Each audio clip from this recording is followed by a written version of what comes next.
Hello all, hale and ഹാപ്പിനെസ്സിൻ്റെ പുതിയൊരു വീഡിയോയിലേക്ക് സ്വാഗതം. സംസാരിക്കുന്നത് നാസിഫ് അഹമ്മദ്, ഹെയിൽ ആൻഡ് ഹാപ്പിനെസ്സിലെ കൺസൾട്ടൻറ്റ് സൈക്കോളജിസ്റ്റാണ്. നിങ്ങൾക്ക് മരണത്തെക്കുറിച്ചുള്ള ഭയമുണ്ടോ? സ്വാഭാവികമായിട്ടും എനിക്കും വീഡിയോ കാണുന്ന നിങ്ങൾക്കും എല്ലാവർക്കും മരണത്തെക്കുറിച്ചുള്ളൊരു ഭയമുണ്ടാകും.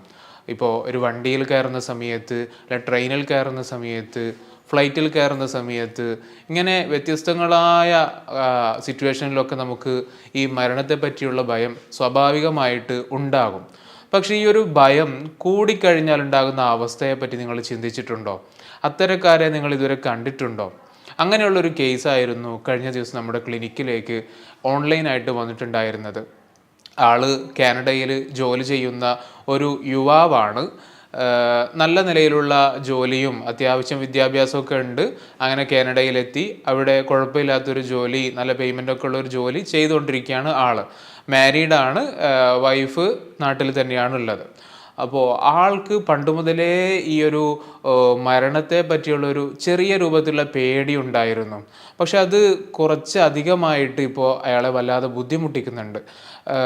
പ്രത്യേകിച്ചിട്ടും ഇപ്പോൾ ആളുടെ കുടുംബത്തിൽ ഒരാൾ കുറച്ച് മുമ്പായിട്ട് പ്രത്യേകിച്ച് യാതൊരു തരത്തിലുള്ള അസുഖങ്ങളൊന്നും ഇല്ലാതെ നല്ല ആരോഗ്യവാനായിരിക്കെ തന്നെ ഒരു ഹാർട്ട് അറ്റാക്ക് എന്ന രൂപത്തിൽ മരണപ്പെട്ടു. അപ്പോൾ അതിനുശേഷം ഈ ആളുടെ ഞാനീ പറയുന്ന ക്ലയൻ്റായിട്ട് വന്നുള്ള ആളുടെ പേടി വല്ലാതെ കൂടി. ഞാനും ഈ രൂപത്തിൽ തന്നെയാണല്ലോ, എനിക്കും ഇപ്പോൾ ഇരിക്കുന്ന ഈ ഒരു സമയത്താണെങ്കിലും അല്ലെങ്കിൽ വേറെന്തെങ്കിലും കാര്യങ്ങൾ ചെയ്തുകൊണ്ടിരിക്കുന്ന സമയത്താണെങ്കിലും മരിക്കാനുള്ള സാധ്യതയുണ്ടല്ലോ, എനിക്ക് ചെറിയൊരു വേദന പുറത്തുനിന്ന് വരുന്നത് അത് ഹാർട്ട് അറ്റാക്കിൻ്റെ ലക്ഷണമാണോ? ഞാനിപ്പോൾ ഇവിടുന്ന് കുഴഞ്ഞു വീണ് മരിച്ചു പോകുമോ? ഇനി അതല്ല എനിക്ക് വേറെന്തെങ്കിലും സംഭവിക്കുമോ? അങ്ങനെ സംഭവിച്ചാൽ എൻ്റെ വീട്ടുകാർക്ക് ആരാണുള്ളത്? വീട്ടിലെ ചിലവും കാര്യങ്ങളൊക്കെ ഞാനാണല്ലോ ഇപ്പോൾ നടത്തുന്നത്. അങ്ങനെ ഇൻ കേസ് അങ്ങനെ സംഭവിച്ചാൽ വീട്ടിലെ കാര്യങ്ങളൊക്കെ ആരാണ് നോക്കുക? എൻ്റെ റീസെൻ്റ്ലി കല്യാണം കഴിഞ്ഞ് ഭാര്യ ഒറ്റക്കായി പോകുമല്ലോ, ഭാര്യയ്ക്ക് ഭർത്താവില്ലാതെ വിധവയായി പോകുമല്ലോ. അങ്ങനെ തുടങ്ങിയിട്ടുള്ള ഒരുപാട് ചിന്തകൾ ഇയാൾ നിരന്തരം വേട്ടയാടിക്കൊണ്ടിരിക്കുകയായിരുന്നു. മരണത്തെപ്പറ്റിയുള്ള ഭയമായതുകൊണ്ട് തന്നെ ഈ ഒരു എന്ത് കാര്യം ചെയ്യുന്ന സമയത്തും പെട്ടെന്ന് ഇയാളുടെ ചിന്തയിലേക്ക് മരണത്തെ പറ്റിയുള്ള കാര്യങ്ങൾ ഓർമ്മ വരികയാണ്. അല്ലെങ്കിൽ മരണത്തെക്കുറിച്ച് ആരെങ്കിലും സംസാരിക്കുന്ന സമയത്ത് ഇയാൾക്ക് പറഞ്ഞ എല്ലാ ചിന്തകളും, ഫ്യൂച്ചറിലുള്ളതും ഭാവിയിലുള്ള കാര്യങ്ങളും എല്ലാ ചിന്തകളും ഇയാളുടെ മനസ്സിലേക്ക് വരികയാണ്. ഞാൻ മരിച്ചു പോയാൽ, ഇപ്പം മരിച്ചാൽ എന്ത് ചെയ്യും, എന്താണ് നാളെ എൻ്റെ അവസ്ഥ ഉണ്ടാവുക എന്നുള്ള രൂപത്തിലുള്ള ചിന്തകൾ ഇയാളെ വല്ലാതെ ബുദ്ധിമുട്ടിക്കുന്നുണ്ടായിരുന്നു. അപ്പോൾ ഇങ്ങനെ ചിന്തകൾ വരുന്നത് കൊണ്ട് തന്നെ ഇയാൾ പതിയെ ഓരോ കാര്യങ്ങൾ, പേടി ഉണ്ടാക്കുന്ന, സാധാരണഗതിയിൽ ചെറിയ പേടിയൊക്കെ ഉണ്ടാകുന്ന കാര്യങ്ങൾ, ഉദാഹരണത്തിന് കാറിൽ ലോങ് ഡ്രൈവ് പോവുക, അതിപ്പോൾ സാധ്യതയുണ്ട് മരിക്കാനിപ്പോൾ എനിക്കും നിങ്ങൾക്കൊക്കെ ഏത് ഘട്ടത്തിലും നമ്മൾ മരിക്കാം, ആ രൂപത്തിലാണ് നമ്മളൊക്കെ ഉള്ളത്. പക്ഷെ ഇയാൾക്ക് ഈ ഒരു പേടി കൂടുതലായതുകൊണ്ട് തന്നെ ഇപ്പോൾ ലോങ് ഡ്രൈവ്സൊക്കെ മാക്സിമം ഒഴിവാക്കുകയാണ്. ഒറ്റക്ക് ഒരു സ്ഥലത്തും ഇപ്പോൾ ലോങ് ഡ്രൈവ് പോകുന്നില്ല. അയാൾക്ക് വണ്ടിയുണ്ട്, പോകാനുള്ള എല്ലാവിധ കാര്യങ്ങളും ഉണ്ട്, നന്നായി ഡ്രൈവ് ചെയ്യുന്ന ആളൊക്കെയാണ്. പക്ഷെ എന്നിരുന്നാൽ കൂടി ഇയാൾ ഫ്രണ്ട്സോ അല്ലെങ്കിൽ ആരെങ്കിലോ ഉണ്ടെങ്കിൽ മാത്രമേ ഇയാൾ ലോങ് ഡ്രൈവ് പോകും. അതേപോലെ തന്നെ ഒറ്റക്ക് പൊതുവെ അങ്ങ് പുറത്തിറങ്ങി നടക്കാനൊക്കെ ഒരു വല്ലാത്തൊരു ഭയം ഇയാൾക്ക് വരുന്നുണ്ട്. ഇപ്പോൾ രാവിലെ മോർണിംഗ് വാക്കിനൊക്കെ ഇറങ്ങുന്ന സമയത്താണെങ്കിൽ ആ സമയത്ത് ഇയാൾക്ക് പെട്ടെന്ന് ഞാനിപ്പോൾ നടന്നുകൊണ്ടിരിക്കുന്നതിനിടയിൽ പെട്ടെന്ന് മരിച്ചാൽ എന്താ ചെയ്യുക, അങ്ങനെ മരിക്കുന്ന എത്ര ആൾക്കാരുണ്ട്. പ്രത്യേകമായിട്ട് ഇയാൾക്ക് ഭയം ഉണ്ടാകുന്ന ഒരു സന്ദർഭം എന്ന് പറയുന്നത്, നമ്മുടെ ഈ വാട്സപ്പിലൊക്കെ ഇങ്ങനെ ഇഷ്ടംപോലെ ന്യൂസുകളൊക്കെ വരും. ഇയാൾ പെട്ടെന്ന് ഇപ്പോൾ ഗൾഫിലെ പ്രവാസികളിലൊക്കെയാണ് നമ്മൾ സാധാരണ കാണാറുള്ളത്. അവരിതാ പെട്ടെന്ന് ഹാർട്ട് അറ്റാക്കായി മരിച്ചു, കുഴഞ്ഞു വീണ് മരിച്ചു, അല്ലെങ്കിൽ അങ്ങനെയുള്ള ചെറിയ ന്യൂസുകളൊക്കെ നമ്മൾ വാട്സപ്പിൽ ഇങ്ങനെ ഫോർവേഡായിട്ട് വരാറുള്ളതുണ്ട്. പക്ഷേ ഈ ന്യൂസുകളൊക്കെ കാണുന്ന സമയത്ത് ഇയാൾ വല്ലാതെ പേടിക്കുകയാണ്. ഈ നടന്ന ഈ ഒരു യുവാവ് അവിടെ പ്രത്യേകിച്ച് കാരണങ്ങളൊന്നും ഇല്ലാതെ കുഴഞ്ഞു വീണ് മരിച്ചു, അല്ലെങ്കിൽ ഹാർട്ട് അറ്റാക്കായി മരിച്ചു, അല്ലെങ്കിൽ വേറെന്തെങ്കിലും കാരണത്താലും മരിച്ചു എന്ന് പറയുമ്പോൾ ആ സ്ഥാനത്ത് ഞാനായിരുന്നെങ്കിൽ ഞാനും അതേപോലെയുള്ളൊരു യുവാവാണല്ലോ, ഞാനിപ്പോൾ മരണപ്പെടുവോ, ഞാൻ മരിച്ചാൽ എന്താണ് ചെയ്യുക എന്നുള്ള രൂപത്തിൽ വീണ്ടും ഈ ഒരു ചിന്തകൾ ഇങ്ങനെയുള്ള ന്യൂസുകൾ കാണുന്ന സമയത്ത്, അല്ലെങ്കിൽ വേറെ ആരെങ്കിലും ഇയാളോട് പറഞ്ഞു കൊടുക്കുന്ന സമയത്ത് ഇയാളുടെ മൈൻഡിലേക്ക് വരികയാണ്. അപ്പോൾ ഇതുകൊണ്ടുള്ള പ്രശ്നം എന്താണെന്ന് വെച്ചാൽ വളരെ വലിയ പ്രശ്നങ്ങളാണ് ഇയാൾ അനുഭവിക്കുന്നത്. ഇത് ഇയാളുടെ ജോലിയെ ബാധിക്കുകയാണ്. ഇപ്പോൾ ഇയാൾക്ക് നല്ലൊരു ഒരു പോസ്റ്റിലേക്കുള്ള ഒരു ഓഫർ കിട്ടിയിട്ടുണ്ട്. പക്ഷേ ഇപ്പം നിലവിൽ എൻ്റെ അടുത്ത് കൺസൾട്ടേഷന് വന്നതെന്ന് പറഞ്ഞാൽ ആ ഒരു ഓഫർ ഇനിയിപ്പോൾ ഏകദേശം ഒരു 2 മന്ത്സും കൂടിയുണ്ട് ആ ഒരു പോസ്റ്റിലേക്ക് ഇയാൾ കയറുന്നതിന് വേണ്ടിയിട്ട്. നല്ല പേയ്മെൻ്റൊക്കെ ഉള്ള, നല്ല ആരും ആഗ്രഹിച്ചു പോകുന്നൊരു പോസ്റ്റാണ്. പക്ഷേ ആ ഒരു 2 മന്ത്സ് താനിവിടെ ഉണ്ടാവുമോ, താൻ ഈ ഭൂമിയിൽ ജീവനോട് ഉണ്ടാവുമോ എന്നുള്ള വലിയൊരു ഭയമാണ് അയാൾക്കുള്ളത്. അപ്പോൾ ഇത് കാരണം പാപത്തിന് ഉറങ്ങാൻ പറ്റുന്നില്ല. ഉറക്കിലൊക്കെ ഭയങ്കര ഡിസ്റ്റർബൻസ് ആണ്. രാത്രി കിടക്കുന്ന സമയത്തൊക്കെ ഒരുപാട് ലേറ്റായിട്ട് മാത്രമേ അയാൾക്ക് ഉറക്ക് വരുന്നുള്ളൂ. അപ്പം അത്രയും സമയം ഇയാൾ ശ്രദ്ധ വേറെ എന്തെങ്കിലും രൂപത്തിൽ പോകുന്നതിന് വേണ്ടിയിട്ട്, ഡൈവേർട്ട് ചെയ്യുന്നതിന് വേണ്ടിയിട്ട് ഫോണിലൊക്കെ നോക്കിയിരിക്കും, യൂട്യൂബിലൊക്കെ നോക്കിയിരിക്കും. യൂട്യൂബിൽ നോക്കുന്ന സമയത്തും പെട്ടെന്ന് ഈ തരത്തിലുള്ള എന്തെങ്കിലും മരണത്തെക്കുറിച്ചുള്ളതോ അല്ലെങ്കിൽ ഹാർട്ട് അറ്റാക്കിനെ കുറിച്ചുള്ളൊക്കെ ന്യൂസൊക്കെ വരുമ്പോൾ ഇയാൾക്കൊന്നുകൂടി ഭയം കൂടുകയാണ്. ഇതുമാത്രമല്ല, ആങ്സൈറ്റിയുടെ ഫിസിക്കൽ സിംറ്റംസ് ആയിട്ടുള്ള ഈ ട്രംബ്ലിങ്, മേല് മൊത്തമായിട്ടിങ്ങനെ കിടകിട വിറക്കുക എന്നുള്ള ആ ഒരു സിറ്റുവേഷൻ ഇയാൾക്കുണ്ട്. അതേപോലെ തന്നെ കൈയൊക്കെ ഇപ്പം എന്നോട് പറഞ്ഞതെന്ന് പറഞ്ഞാൽ, നമ്മൾ പണ്ടൊക്കെ സ്കൂളിൽ പഠിക്കുന്ന സമയത്തൊക്കെ പറയുമല്ലോ, പൂച്ചയെ കൊന്നിട്ട് ഇങ്ങനെ കൈ വിറക്കുന്നുണ്ടെന്നൊക്കെ, പൂച്ചയെ കൊന്നുകൊണ്ടാണ്. അപ്പോൾ അതുപോലുള്ളൊരു കൈ വിറയൽ ഇയാൾക്കും ഇപ്പോൾ ഇയാൾ അനുഭവിക്കുന്നുണ്ട്.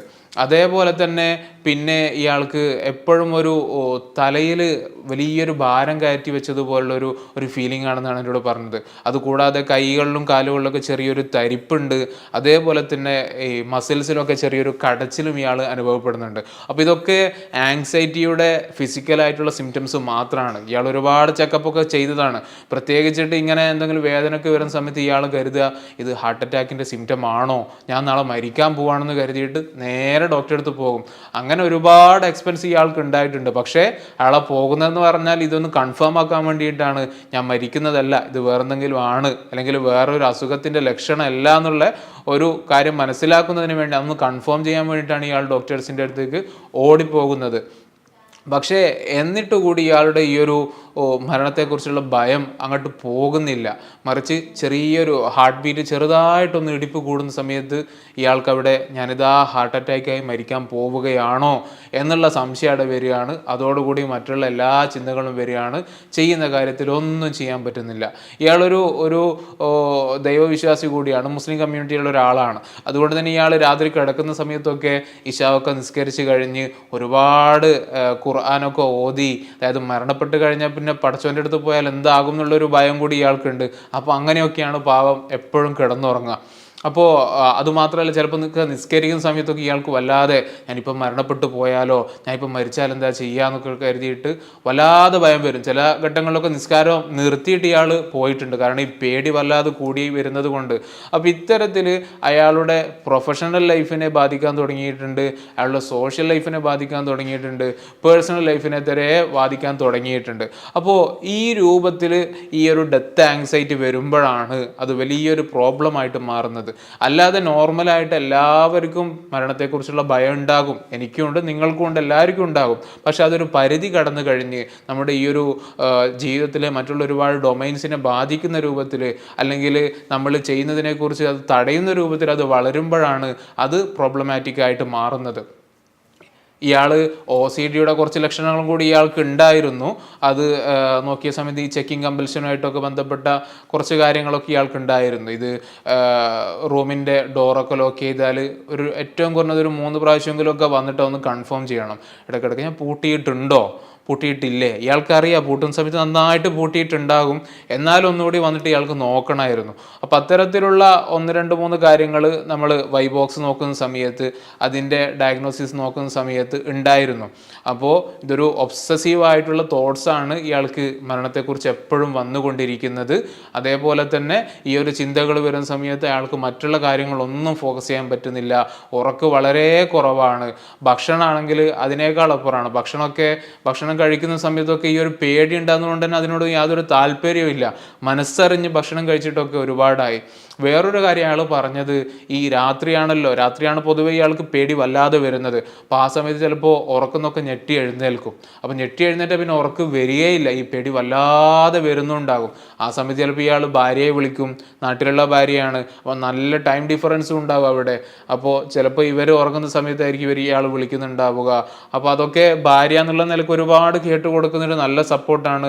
എന്നാൽ ഇയാൾക്ക് പേടിയാണ്. ഭാര്യ ആണെങ്കിലും ഇപ്പോൾ റീസെൻ്റ്ലി കല്യാണം കഴിഞ്ഞതാണെങ്കിൽ അവരും ചിന്തിക്കൂലേ ഇയാൾക്ക് എന്തോ ഇങ്ങനെ കാര്യമായിട്ടുള്ള പ്രശ്നം ഉണ്ടോ എന്നുള്ളത്. അപ്പോൾ ആ നിലക്ക് അങ്ങനെയുള്ളൊരു പേടിയും കൂടി ഭാര്യ എന്നെ ഇട്ടേച്ച് പോവോ, ഇവള് എനിക്കെന്തെങ്കിലും മാനസികമായിട്ടുള്ള എന്തെങ്കിലും പ്രശ്നങ്ങളുണ്ടെന്ന് കരുതിയിട്ട് ഒഴിവാക്കി പോകുമോ എന്നുള്ള പേടി കൂടി പാവത്തിനുണ്ട്. അപ്പോൾ ഇങ്ങനെ ഒരുപാട് പേടികളും ഒരുപാട് വലിയ സങ്കടങ്ങളുമായിട്ടായിരുന്നു ഇയാൾ നമ്മുടെ അടുത്ത് കൗൺസിലിങ്ങിന് വന്നിട്ടുള്ളത്. അയാൾക്ക് കാര്യങ്ങളൊക്കെ പറഞ്ഞ് മനസ്സിലാക്കി കൊടുത്തു. ഇത് വെറും ആങ്സൈറ്റി കൊണ്ടുണ്ടാകുന്ന ഒരു പ്രശ്നം മാത്രമാണ് എന്നുള്ള രൂപത്തിൽ നമ്മൾ കാര്യങ്ങളൊക്കെ പറഞ്ഞ് മനസ്സിലാക്കി കൊടുത്തു. അയാൾക്കുണ്ടാകുന്ന ഫിസിക്കൽ സിംറ്റംസ് അതൊക്കെ ആങ്സൈറ്റി കൊണ്ടുണ്ടാകുന്നതാണ്. യാതൊരു തരത്തിലുള്ള ഒരു മെഡിക്കലായിട്ടുള്ള കാരണങ്ങളും ഇതിനുണ്ടാവുകയില്ല. ആങ്സൈറ്റി എപ്പോഴാണോ കുറയുന്നത്, ബോഡിയുടെ സ്ട്രെസ് ലെവൽ എത്രത്തോളം കുറയുന്നോ അതിനനുസരിച്ചിട്ട് നിങ്ങൾക്ക് ഈ സിംറ്റംസ് ഒക്കെ മാറും. പിന്നെ മരണത്തെക്കുറിച്ചുള്ള കുറച്ച് കാര്യങ്ങളും തോട്ട് ചലഞ്ചിങ്ങും കാര്യങ്ങളൊക്കെ ചെയ്തപ്പോൾ തന്നെ ഇയാൾക്ക് ഒരുപാട് ആ മരണത്തിനെ കുറിച്ചുള്ള ഭയം കംപ്ലീറ്റ് ആയിട്ട് പോയി എന്നല്ല, മറിച്ച് അതിൻ്റെ ഇൻറ്റൻസിറ്റി തീവ്രത കുറഞ്ഞു. അതേപോലെ തന്നെ ഈ ചിന്തകൾ വരുന്ന ആ ഒരു ഡ്യൂറേഷൻ, നേരത്തെ ഒരുപാട് സമയത്തേക്ക് ചിന്ത വന്നാൽ അത് ഉണ്ടാകുമായിരുന്നു, അപ്പോൾ അതിൻ്റെ ഡ്യൂറേഷൻ കുറഞ്ഞിട്ടുണ്ട്. ഇതൊക്കെ ഒറ്റ സെഷൻ കൊണ്ട് സംഭവിച്ചതാണ്. അപ്പോൾ ഞാൻ അയാളോട് പറഞ്ഞിട്ടുണ്ട് ചിലപ്പോൾ 1, 2, 3 സെഷനൊക്കെ എടുക്കും ഇത് കംപ്ലീറ്റ് ആയിട്ട് പോകുന്നതിന് വേണ്ടിയിട്ട്. പക്ഷേ ഇപ്പം തന്നെ അയാൾക്ക് അതിൻ്റെ തീവ്രത കുറഞ്ഞിട്ടുണ്ട്, അതേപോലെ തന്നെ അതിൻ്റെ ഡ്യൂറേഷനും കുറഞ്ഞിട്ടുണ്ട്. അപ്പോൾ അത് വലിയ ഒരു ചേഞ്ച് ആയിട്ട് തന്നെയാണ് അയാൾ കാണുന്നത്. അപ്പോൾ ഇങ്ങനെ നിങ്ങളുടെ കൂട്ടത്തിൽ ഉണ്ടാകും മരണത്തെക്കുറിച്ച് അല്ലെങ്കിൽ മറ്റെന്തെങ്കിലും ഫോബിയാസും കാര്യങ്ങളൊക്കെ ഉള്ള അവരുടെ ജീവിതമൊക്കെ ഭയങ്കര കഷ്ടത്തിലായിരിക്കും അവർ തള്ളി നീക്കുന്നുണ്ടാവുക. അപ്പോൾ അത്തരത്തിലുള്ള ആരെയെങ്കിലും കാണുകയാണെങ്കിൽ ഈ ഒരു ചെറിയൊരു കൗൺസിലിംഗ് സെഷന് കൊണ്ട് തന്നെ മാറ്റിയെടുക്കാൻ പറ്റുന്ന വിഷയങ്ങളാണ് അതൊക്കെ. അപ്പോൾ ഏതായാലും ഈ ഒരു ഡെത്ത് ആങ്സൈറ്റിയെക്കുറിച്ച് നിങ്ങൾ നന്നായിട്ട് മനസ്സിലാക്കിയിട്ടുണ്ടാകും എന്ന് കരുതുകയാണ്.